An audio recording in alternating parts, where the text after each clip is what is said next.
자, 오늘 다룰 내용은 이제 도시개발법입니다. 도시개발법이 어떤 내용을 의미하는지 여러분 다 아시죠? 도시 내의 어떤 유보지라는 거는 뭐냐면은 도시 내에서 개발이 유보되어 있는 땅. 말하자면 도시 내에서 비어있고 아직 개발이 되어 있지 않은 땅. 그러니까 신개발이 가능한 땅이란 얘기죠. 유보지 또는 신개발지를 개발하기 위한 법이다. 여러분들이 이렇게 이해를 하시면 되겠고, 여기랑 대비되는 법은 이제 재개발이다. 그렇죠. 신개발 아니면 재개발 둘 중에 하나밖에 없죠. 도시 내에 더 이상 개발할 땅이 어디가 있느냐라고 말할 수 있겠지만 어떤 부분이 주로 개발되는 땅이 되겠습니까? 주로 녹지죠. 그동안 녹지로 보존하고 있는 땅이라든가 아니면은 도시 내에서 자연공원으로 있는 지역이라든가 그런 데가 이제 새롭게 개발된다라고 그러면 재개발이 아니라 신개발이죠. 그래서 그런 경우에는 도시개발사업, 도시개발법으로 적용돼서 개발되게 된다. 그래서 도시개발에 관련된 요건과 절차 이런 것들을 규정한 법인데 이 법은 여러분들 이 법을 잘 알아야 된다라는 생각보다는 여러분들이 혹시라도 어른이 되고 여러분이 가지고 있는 부동산이나 이런 것들이 관련돼서 개발되는 어떤 여러 가지 일들이 있게 될 때 한 번 정도는 이 도시개발법과 관련된 일들이 있을 거예요. 그런 부분에서 일반적으로 새롭게 땅이 묶이고 개발되는 프로세스가 이런 거구나라는 걸 여러분들이 좀 맛을 본다는 차원에서 여러분들이 이해하시면 좋겠고, 여기 나오는 상세한 조항들이나 요건들 이런 것들을 다 깨알같이 알라는 건 아닙니다. 근데 여기 나오는 주요한 개념들이 있어요. 환지라든가 수용이라든가 채비지, 간보율 이런 개념들이 있거든요. 그런 개념들은 우리나라에서 토지 개발을 하는데 일반적으로 쓰이는 개념이다, 용어다 이렇게 생각하시고 그런 정도를 익힌다라는 생각을 한번 보셨으면 좋겠습니다. 그래서 개념은 도시개발법은 도시 영역 내에 저개발 지역이나 신개발이 가능한 유보지라는 것들이 아까 얘기했지만 주로 이제 현재는 공원 상태로 있고 공원 녹지가 있고 이런 것들이 도시개발 사업의 대상이 되는 지역이겠죠. 이미 주거지였고 허름하더라도 이미 한번 개발이 되었었다. 그럼 그런 것들은 무조건 재개발로 넘어갑니다. 개발이 된 적이 없는 땅인 경우가 유보지고 그런 경우에 이제 도시개발법의 대상이 된다라는 겁니다. 목적은 좋은 얘기 쑥 써놨어요. 법에 좋은 목적이 아닌 거 없죠. 그런데 우린 노골적으로 알아야 됩니다. 도시 내에 마지막까지 남아있는 유보지들, 주로 녹지죠. 생산 녹지, 자연 녹지, 보전 녹지, 도시 내에 녹지가 이렇게 3개 있다고 얘기했었죠. 그 중에서도 생산 녹지, 보전 녹지는 개발 가능성이 낮고 그에 비해서 자연 녹지 같은 경우는 일종의 유보지의 성격을 가지고 있었다. 향후에 개발될 가능성이 있다. 이렇게 봤었죠. 그런 데가 주로 이제 이 도시개발법, 도시개발 사업의 대상이 되겠죠. 그래서 도시개발 사업을 하기 위해서는 도시개발 구역을 지정을 해야 되겠죠. 어디에서부터 어디까지가 개발된다라고 먼저 개발 구역을 정합니다. 개발 구역을 고시를 해요. 고시를 한다는 건 알린다는 얘기입니다. 그리고 나서 개발 계획을 세워요. 개발 계획이라는 건 우리 표현으로 치면 토지 이용 계획입니다. 그리고 나서 그 개발을 하고 나면은 실시 계획이라는 것들이 또 있게 돼요. 실시 계획이라는 거는 세세하게 실제로 그 땅 하나하나를 원래 주인들에게 돌려주고 그들이 토지에 대한 비용이나 이런 것들을 모두 정산하고 하는 어떤 실무적이고 현실적인 과정들, 그런 것들을 실시계획이라고 얘기를 해요. 그래서 보통 개발구역 지정, 그 다음에 개발계획, 그리고 실시계획 이렇게 3가지 단계로 지정된다, 이루어진다 얘기를 하는데 이런 것들이 일반적인 우리나라의 이제 토지개발의 프로세스다. 여러분들이 이렇게 이해를 하시면 되겠습니다. 도시개발구역 안에서 주상공 별의별 게 다 된다라고 되어 있지만 공업지역은 없네요. 그러고 보니까 산업이라고 되어 있네. 그게 그거죠. 다 그렇게 되어 있지만 실제로는 대부분 주거지역이죠. 아니 도시지역 내에서 신개발을 하면서 갑자기 무슨 다른 용도 산업 용도로 갑자기 하거나 그러겠어요? 대부분 주거 용도다. 도시개발 사업이 주거 용도가 아닌 주거를 만들기 위해서 상업이 섞여 들어가는 거죠. 혼합적으로. 그런 정도 말고 다른 어떤 용도가 들어간 건 본 적이 없습니다. 도시개발 구역을 먼저 지정을 해야 된다 그랬죠. 구역 지정 사업이 항상 이제 먼저 이루어지는 겁니다. 어떤 개발이 되려면요, 재개발도 이건 마찬가지예요. 이런 어떤 프로세스 자체는 재개발, 개발, 토지 개발 사업, 여러 개발 사업에 공통적으로 적용되는 프로세스입니다. 일단 구역 지정이 제일 먼저 가요. 이 땅에서부터 이 땅까지 어떤 A라는 구역, 경계가 분명하게 나와야 되죠. 애매하지 않게. 구역을 정하고 그 구역이 지정되고 나면은 이제 개발 사업들, 도시 개발 사업들이 일단 스타트하는 겁니다. 그래서 도시개발 구역을 지정을 하는데 지정권자는 역시 시도지사입니다. 다만 100만 제곱미터 이상, 100만 제곱미터라는 건 굉장히 매우 큰 땅을 얘기하는 겁니다. 우리나라 국토계획법에서 100만 제곱미터 이상이다, 국토적인 영향을 미칠 정도로 굉장히 큰 땅이다라는 걸 얘기해요. 이런 경우에는 중앙까지 가서 승인을 받아줘야 된다. 국토교통부 장관이 승인권자가 된다. 이런 정도 얘기가 나오고 있습니다. 2개 이상의 지역에 애매하게 걸친다라 그러면 그들이 협의를 해야 되고 뭐 이런 정도 얘기들이 나오고 있죠. 자, 시장, 군수, 구청장은 시도지사가 지정은 하지만 이들이 제한을 할 수 있다라는 거죠. 이들이 함부로 제한할 수가 없고요. 도시개발 사업 같은 경우는 조금 까다롭게 요건을 해놨죠. 왜냐하면 이거는 신개발에 대한 사업이기 때문에 토지가격, 부동산 이런 시장들을 들쭉날쭉하게 할 수 있는 굉장히 이제 영향이 큰 거잖아요. 그렇기 때문에 시장, 군수, 기초지자체가 하고 싶을 때는 일단 자기 지역 내에 도시계획위원회 자문을 거쳐야 된다. 자문. 그리고 나서 시도지사, 상급 기관이죠. 상급 지자체 기관이죠. 거기에다 지정 요청을 한다. 일반적인 프로세스가 되겠고요. 이때 도시계획위원회의 자문을 받아서 지정 요청을 하는 사람들은 시장, 군수, 구청장. 여기서 구청장은 아시겠지만 여기서 구청장이라는 건 자치구를 얘기하죠. 자치구. 자치구하고 행정구는 다르다라고 그랬죠. 자치구는 특별시나 광역시에 있는 구로서 그 자체가 자체적으로 이제 계획 수립할 수 있는 권한을 가진 구고요. 그게 아니라 일반적인 도시의 구라고 되어 있는 것들, 포항시, 북구, 남구 이런 데는 자치 능력을 가진 구가 아닙니다. 일반적인 행정구역으로서의 구일 뿐이에요. 자, 어쨌든 공청회라는 건 늘 거치는 거고요. 시도지사의 심의를 받은 다음에 그 심의를 가능하게 하는 것들은 시도시에서 있는 또 도시계획위원회가 심의를 위해서 열리죠. 그래서 결국 고시와 열람이 된다. 고시는 이제 공시를 한다는 거고 열람은 일반 시민들이 그 내용을 볼 수 있게 된다. 이런 얘기가 되겠는데 그런 가운데 면적이 굉장히 큰 것들, 100만 제곱미터 이상 돼서 국토적인 영향력이 있는 것들, 이런 것들은 국토부 장관의 승인이 필요하다. 도시개발구역의 지정에 있어서 도시개발구역의 규모들이 또 규정이 되어 있습니다. 규모들. 너무 복잡하게 볼 필요는 없고 이런 것들이 있다라는 정도만 알아두세요. 면적이 대략 어떻게 되겠느냐? 도시지역 안이 크겠습니까? 도시 외의 지역이 크겠습니까? 도시지역 안에는요, 일단은 유보지가 그렇게 큰 덩어리로 남아있질 않죠. 이미 다 개발이 되어 있으니까. 그래서 주거지역, 상업지역처럼 이미 밀도가 높은 용도 같은 경우에는 1만 제곱미터 이상만 되면 할 수 있도록 해놨습니다. 그리고 공업지역이면 당연히 좀 넓어지겠죠. 자연녹지지역은 이거는 대표적인 도시 내의 유보지역이잖아요. 그렇기 때문에 역시 1만 제곱미터 이상. 그래서 주거나 상업지역 내에 새롭게 도시개발, 신개발이 일어난다? 사실상 이런 것들은 잘 없고요. 자연녹지 지역에서 1만 제곱미터 이상을 대상으로 해서 도시개발 구역이 지정되는 경우가 아마 제일 많다고 할 수 있을 것 같습니다. 도시지역 외는 그럼 이렇게 왜 크게 해놨느냐? 이거는 뭐 도시지역 외를 더 많이 개발하자는 얘기가 아니고요. 도시지역 외에서는 그렇게 큰 덩어리로 사업을 만들게 하는 것들이 훨씬 더 계획적이고 낫겠죠. 이 동네 조금, 저 동네 조금 서로 간에 연결 안 되는 이런 조각적인 개발들, 그리고 난개발에 가까운 개발들이 되지 않기 위해서는 도시 외 지역, 그러니까 비도시 지역에서는 큰 덩어리로 묶어서 계획적으로 개발하라는 차원에서 보통 도시 외 지역의 개발 규모가 좀 더 크게 지정이 되어 있습니다. 물론 그래도 도시 지역 외에서도요, 주로 공동주택이나 아파트처럼 고밀의 주거지역을 만들게 되는 경우, 그런 경우에 뭐 학교라든가 아니면 도로에 있어서 기반시설상 문제가 딱히 없다라고 생각되면은 한 10만 제곱미터 이상만 돼도 허용할 수 있게 해준다, 이런 정도 얘기가 되어 있죠. 자, 그 다음에는 구역을 지정하고 나면요, 그 다음엔 개발계획이라고 그랬고, 개발계획은 아까도 얘기했지만 우리 표현으로 볼 때 토지이용계획입니다. 토지이용계획. 자, 구역을 이렇게 지정을 했고요. 구역의 경계를 정해. 경계를 정한다는 건 굉장히 중요한 일이죠. 어느 토지까지가 개발이 되느냐, 어느 토지 소유주가 개발조합에 참여를 하느냐, 이런 것들을 가르는 굉장히 중요한 문제이기 때문에 구역 지정이 항상 먼저 1단계로 일어나는 거고요. 그 다음에 개발계획이 2단계로 가는데, 자, 이 안에 주거지역, 상업지역, 도로체계는 이렇게 지나가고, 이렇게 이 안에 토지이용계획을 짜 넣는 과정, 그런 것들이 이제 개발계획이다 라고 얘기를 한다는 거예요. 그래서 개발계획의 내용은 뭐 강의안을 참고하라고 하는데 강의안을 여러분들에게 이번에는 안 줄 거예요. 왜냐하면 강의안이 옛날에 만들어 놓은 거라서 이미 규정들이 많이 달라요. 그래서 강의안을 참고하지 마세요. 요 PPT만 여러분들이 바로 참고하시면 되겠습니다. 개발계획의 내용 따로 알 거 없어요. 그냥 토지이용 계획이다, 이렇게 생각하시면 되겠어요. 각 용도 지역, 그리고 도로의 위치, 녹지의 위치, 중요한 학교 용지라든가 이런 시설 용지 위치, 이런 것들을 실제로 도면 위에 그려놓는 것들이죠.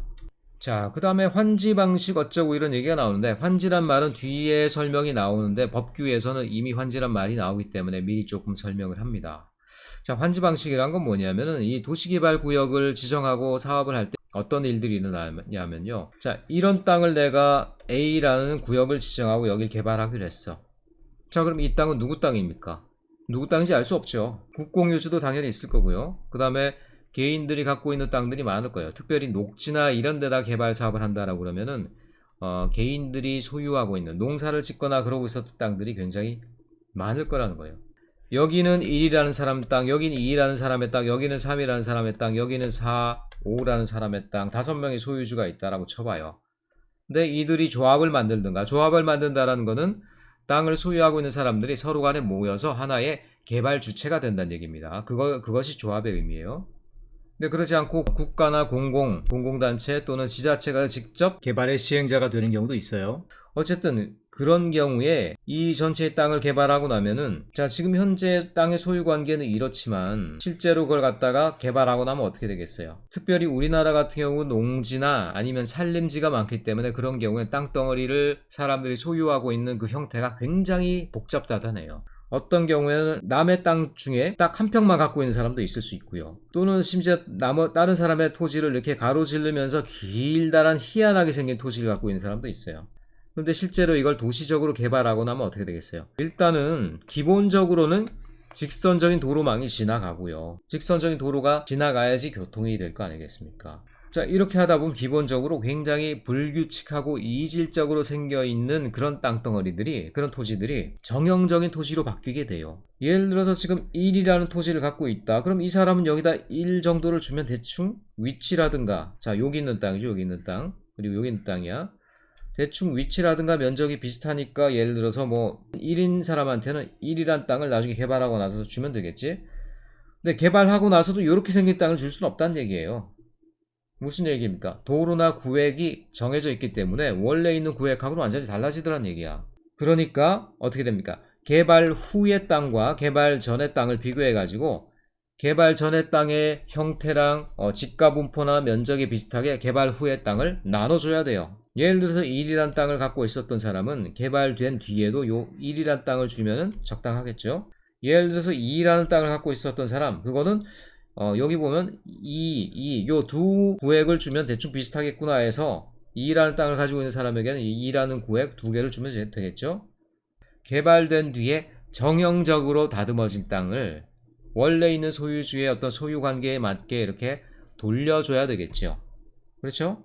돌려주고 나면은 그래, 나는 헌 땅을 주고 새로운 땅 받았으니까 나는 뭐 전과 후가 동등해, 만족하겠죠. 자, 그렇게 개발된 뒤의 땅을 개발 전의 토지 소유 관계에 유사하게 돌려주는 행위를 이제 환지 방식이라고 합니다. 이렇지 않으면 어떻게 해결이 되겠어요? 토지 개발을 이어나가려면 딱 2가지 방법밖에 없죠. 첫째는 뭐냐면 누군가가 이 땅을 다 사들이는 거야.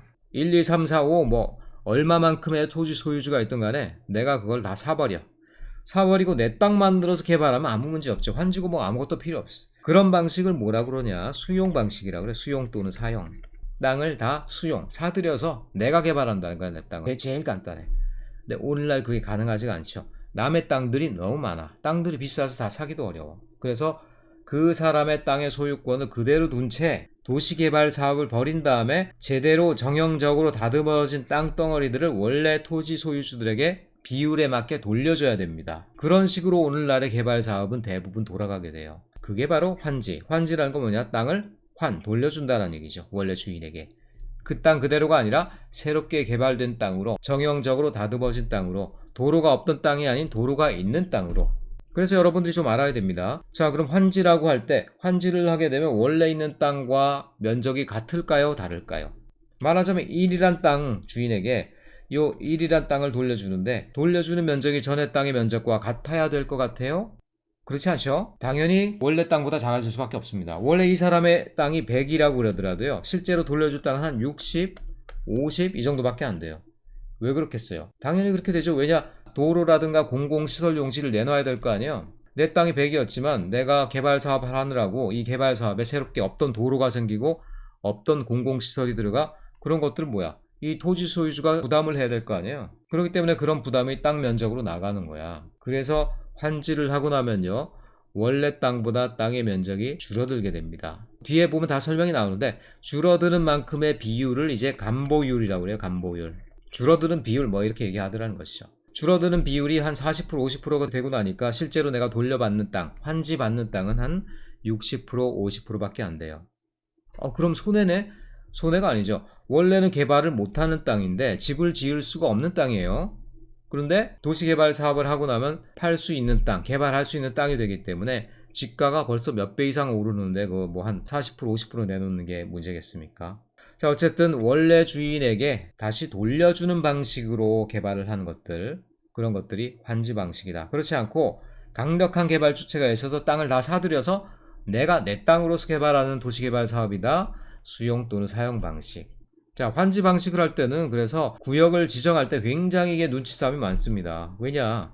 여러 사람의 땅인데 그 땅에 경계를 지어서 도시개발 사업을 이어나가야 되는데, 그러면은 1, 2, 3, 4, 5란 소유주가 있는데 1, 2, 3은 찬성을 하는데 4, 5는 우리 도시개발 사업 싫어? 그럼 어떻게 됩니까? 못하는 거 아니에요? 그런데 그렇게 하다 보면은 도시 내에 개발될 수 있는 땅이 별로 없어. 여러분 알박기라는 거 아시죠? 알박기라는 게 일어나고 사업을 시행할 수가 없어. 그래서 어떻게 합니까? 모든 사람이 찬성하지 않는다고 하더라도 도시개발 사업이 될 수 있는 길을 법에서 열어놨어요. 토지 면적의 3분의 2 이상이, 그러니까 자, 요 경계 내에 있는 토지 면적의 전체 3분의 2 이상이 해당하는 토지 소유자와, 자, 한 명이 3분의 2 이상이면 여기서는 그냥 통과되는 거예요, 이 부분은. 그리고 그 다음 두 번째 조건, 그 지역의 토지 소유자의 총수. 이거는 한 사람이 몇 평을 가졌건 상관없어요. 한 사람이 한 평을 가졌어도 이 사람은 총수의 한 명이 되는 거야. 자, 토지 소유자의 총수의 절반이 동의를 얻으면은 그때는 그럼 환지 방식으로 갈 수 있다. 1, 2, 3이란 사람이 땅의 한 66%, 3분의 1을 가졌어. 전체로 봤을 때 1, 2, 3, 4, 5 중에 1, 2, 3이 찬성했으니까 5분의 3이 찬성한 거 아니에요. 그럼 2분의 1 이상도 되죠.